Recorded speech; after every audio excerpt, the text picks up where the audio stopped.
இதுக்கு முன்னாடி நல்ல ஒரு கம்பெனியில் நல்ல ஒர்க் பண்ணிட்டு இருந்தீங்க. அதை விட்டுட்டு அப்படியே நம்ம சினிமாவுக்கு வரும்போது ஃபினான்ஷியலாகவும் நமக்கு கொஞ்சம் ஒரு ஹெல்ப் தேவையில்லை பிரதர். ஸோ அதுக்கெல்லாம் உங்களுக்கு மேனேஜ் பண்ண முடிஞ்சுதா? ஸோ எப்படி அந்த டைமில் வந்துட்டு நான் வீட்டுக்கு காசு கொடுக்கணுன்ற ஒரு சுச்சுவேஷன் இல்லை. ஸோ பெருசாக எனக்கு அந்த ஸ்டேபன் கிடையாது.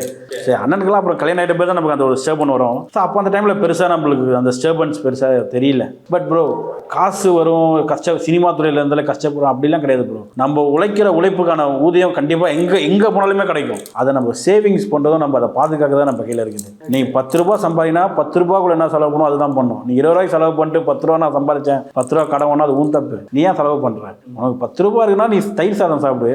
நீ 20 ரூபா கொடுத்து பிரியாணி வாங்குறேன். 20 ரூபா வரும்போது நீ சாப்பிட்டு அந்த பிரியாணியை கடன் வாங்கி சாப்பிடணும் அவசியமே இல்லையே. ஓகே, நீ 2000 சம்பளம் 2000 என்ன ஏதோ அதுதான் நம்ம பார்க்க முடியும். நான் 5000 ரூபாய்க்கு நான் செலவு பண்ணுவேன், 3000 கடன் வாங்கினா அப்போ அடுத்த மாதிரி நீ சம்பளம் கடன் கொடுப்போம், கடன் வாங்கினே தான் இருப்பேன். அதுக்கான வழியே கொடுக்காத. இந்த 5000 ரூபாய் நீ செலவு பண்ணுமோ அதுக்கு என்ன உழைக்கணுமோ அதை உழை.